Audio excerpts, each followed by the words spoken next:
Friends, நான் தான் உங்கள் மகாகவி பாரதிதாசன் மாஸ்டர் ரஜினி ராஜா. எல்லாரும் எப்படி இருக்கீங்க?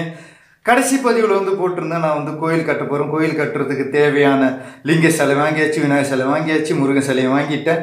அது மட்டும் இல்லாமல் கோயிலுக்கு கலசமும் வாங்கிட்டேன், கருங்காலையும் வாங்கிட்டேன் அப்படின்னு போட்டிருந்தேன். நேற்று பார்த்தீங்கன்னா 20 கிலோ எடையுள்ள ஒரு அடியில் வந்து நந்தி சிலை வந்து வந்துருச்சு. நந்தி சிலை வந்ததுக்கப்புறம் தான் ஒரு பெரிய பிரச்சனையே ஆச்சு. என்னன்னு பார்த்தீங்கன்னா, என்கிட்ட இருக்கிற லிங்க சிலை வந்து 1/2 அடியில் தான் இருக்குது, நந்தி சிலையை 1 அடியில் இருக்குது. சிவன் வந்து நந்தியை விட குள்ளமாக இருக்கிறதுனால கொஞ்சம் வந்து மனசு உருட்டலாக இருந்தது. அதனால் 1 அடியிலே பார்த்தீங்கன்னா நான் லிங்க சிலை இன்னொன்று ஆர்டர் பண்ணிவிட்டேன். அதுக்கு ஏதோ ஒரு காரணம் இருக்கும். எனக்கு வந்து கஷ்டத்தை கொடுக்குறாருன்னா ஆண்டவன் அதுக்கு ஏதோ ஒரு காரணத்தை இருக்கும்.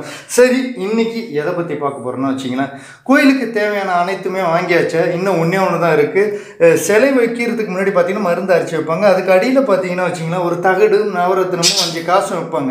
அதுக்கு என்ன செய்கிறது அப்படின்னு பார்த்துட்டுனா கொஞ்சம் கம்னு இருங்க. நான் வீடியோ போடும்போது ரொம்ப டிஸ்டர்ப் பண்ணிகிட்டே இருந்தேன். அந்த ஜீவன் யாருன்னு பார்த்தீங்கன்னா இந்த 4 ஜீவன் தான்.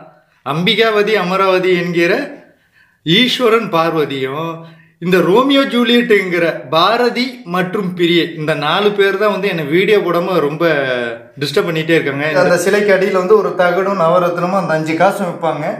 இது வந்து வாங்கணும் அப்படின்னு சொல்லிட்டு சரி நான் ஃப்ரெண்ட்ஸ்கிட்ட கேட்கும்போது ஃப்ரெண்ட்ஸ் என்ன சொன்னாங்கன்னா, விருத்தாச்சலத்துக்கு ஜெயின் ஜுவல்லரிக்கு போனீங்கன்னா அவங்க வந்து ஃப்ரீயாகவே தருவாங்க, 1 ரூபா கூட காசு வாங்க மாட்டாங்க. என்ன அதுக்குன்னா ஒரே ஒரு பத்திரிக்கை வந்து எடுத்துகிட்டு போனால் போதும்னாங்க.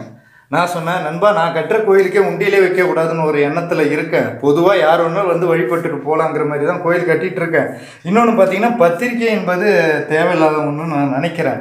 பத்திரிக்கை வச்சு பண்ணுற அளவுக்கு என்கிட்ட வசதியும் கிடையாது. அதே நேரத்தில் பார்த்தீங்கன்னா என்னால் பண்ணவும் முடியாது அப்படிங்கிற மாதிரி நான் சொல்லிட்டேன். யாருக்கும் இங்கே வந்து முக்கியத்துவம் கொடுத்து பண்ண முடியாது. இங்கே எல்லாருக்கும் முதல் மரியாதைங்கிறதுனால பத்திரிக்கை கிடையாதுன்னும்போது நீ பத்திரிக்கை வந்து நீ அடித்து செய்ய வேண்டாம், சும்மாக்கும் ஒரு பத்திரிக்கை ரெடி பண்ணிவிட்டு அதை போய் காட்டு, உனக்கு ஃப்ரீயாக தந்துடுவாங்கன்னாரு. நான் சொன்னேன், விளையாட்டுக்கு வந்து நான் பொய் சொல்லுவேன், ஆனால் ஒரு சீரியஸான விஷயத்துக்கு நான் வந்து பொய் சொல்ல மாட்டேன், செத்தாலும் வந்து பொய் சொல்ல மாட்டேன். அதனால என்ன நடக்குதோ ஆண்டவன் பார்த்துக்கிட்டோன்னு சொல்லிட்டு நானே எனது மனைவி மகனோட வந்து விருத்தாச்சலம் ஜெயின் ஜுவல்லரிக்கு போயிட்டேன். போன உடனே பார்த்தீங்கன்னா அங்கே உள்ள ஸ்டாஃபுங்கெல்லாம், வாங்க சார், என்ன சார்னாங்க, இந்த மாதிரி கோயில் கட்ட போகிறோன்னு. ஓனர் போய் பாருங்கள் சார், அவ்வளோ மரியாதையாக வந்துனாங்க. ஓனரை போய் பார்த்தேன், சார் இந்த மாதிரி வந்து தனிப்பட்ட முறையில் நான் கோயில் கட்டுறேன், என்கிட்ட வந்து பத்திரிக்கை கிடையாது, அதனால் எவ்வளோ அமௌண்ட்டுன்னு சொல்கிறீங்களோ சொல்லுங்கள் சார், நான் வந்து அதுக்கேற்ற மாதிரி பார்த்தீங்கன்னா தகடும் நவரத்தும் அந்த 5 காசும் வாங்கிக்கிறேன் சார்ண்ணா. சரின்னு ஒரு சீட்டை எழுதி கொடுத்தாரு. அந்த சீட்டை எடுத்துகிட்டு போனேன். அந்த சீட்டில் என்னன்னா எந்திரமும் தகடு எல்லாத்தையும் கொடுத்து அனுப்புவோம் அப்படின்னு சொல்லி போட்டிருந்தது. நேராக போனோடனே பார்த்தீங்கன்னா போன உடனே டீ வந்து வந்துருச்சுப்பா. டீ வந்து நான் குடிக்க மாட்டேன், எனக்கு மனைவியும் என் மகனும் வந்து குடிச்சிட்டு இருந்தாங்க. நான் வந்து என்ன சார், என்னென்ன சிலை சார் வைக்கிறீங்கன்னு கேட்டாங்க.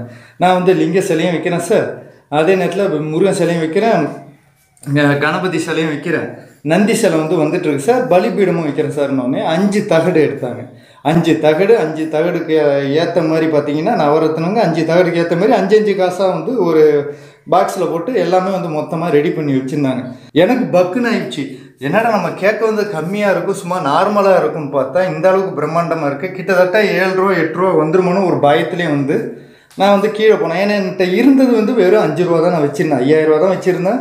மீதிக்கு என்ன செய்யறதுன்னு தெரியல. நான் கீழே போனோன்னே ஜெயின் ஜுவல்லரி ஒரு ஓனர்கிட்ட போய் கொடுத்தாரு. அவர் வந்து ஒரு பர்ஸில் போட்டு அப்படியே கையெழுத்து கும்பிட்டு கையில் கொடுத்தாரு. சார் எவ்வளோ சார், என்ன வேணாம் சார்ன்ட்டார். சார் என்கிட்ட பத்திரிக்கை இல்லை சார், நீங்கள் எந்த நம்பிக்கையில் சார் என்கிட்ட கொடுக்குறீங்க, நான் இதை வச்சு ஏதாவது பண்ணிட்டேனா அப்படின்னா, தெரியும் சார், ஒவ்வொருத்தவங்களுடைய முகத்தை பார்த்தாலே எனக்கு தெரியும் அவங்க எந்த விஷயத்துக்காக வந்திருக்காங்கன்னு, நீங்கள் எடுத்துகிட்டு போங்க சார்னாரு. எனக்கு வந்து பிரமிப்பாகிடுச்சு. என்னன்னா, ஒரு கிட்டத்தட்ட 8000 ரூபா மதிப்பிலான அந்த தகடு நவரத்தின அந்த காசு வந்து இலவசமாக கொடுக்குறாரு. அந்த பிரமிப்போடைய கடையில் உள்ளவங்கள்ட்ட வந்து விசாரிக்கிறேன், என்ன சார் வந்து என்னை எப்படி சார் நம்பி கொடுக்குறாங்கன்னு. ஏன் சார், அவர் கிட்டத்தட்ட 50,000 கோயிலுக்கு மேலே வந்து தகடு எல்லாமே கொடுத்துருக்காரு சார், இது வரைக்கும் யாச்சும் 1 ரூபா கூட வாங்கினதில்லை. இதை வந்து மிஸ்யூஸ் படுத்தி சில பேர் வந்து என்னென்னா குடிக்கிறதுக்காக அந்த தகடு இதெல்லாம் வந்து போலி பத்திரிகை எடுத்துகிட்டு வந்து வாங்கிட்டு போயிருக்காங்க. வாங்கிட்டு போய் இது விற்றுருக்காங்க. 2000 ரூபா ஒரு தகடு வந்து 2000 3000 விற்றுருக்காங்க. சில பேர் வந்து சார் பார்த்தாலே தெரியும் அவங்களுக்கு எல்லாருக்குமே வந்து நீ ஏமாற்ற போகிறன்னு தெரிஞ்சாலுமே அவர் வந்து மனசு வந்து இந்த நல்லா இருக்குன்னு சொல்லி தான் கொடுப்பாரு. அதனால நீங்கள் வந்து எடுத்துகிட்டு போங்க சார், தாராளமாக எடுத்துகிட்டு போங்க சார்னாரு. ஈசனுக்கே பார்த்தீங்கன்னா வச்சிங்கன்னா உகத்தானவரும் அவர் சொல்லலாம். இந்த இடத்துல மீண்டும் பார்த்தீங்கன்னா ஜெயின் ஜுவல்லரி ஓனருக்கு வந்து மிகப்பெரிய நன்றிகள்.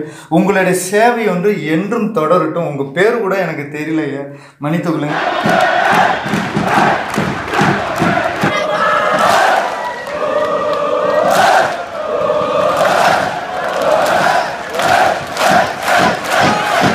வாங்கிட்டேன். உங்களுக்கு நேற்றே வீடியோ போடலான்னு பார்த்தேன், அங்கேருந்து வரதுக்கு கொஞ்சம் லேட் ஆகிடுச்சு. இன்றைக்கி தான் வீடியோ போடுறேன்.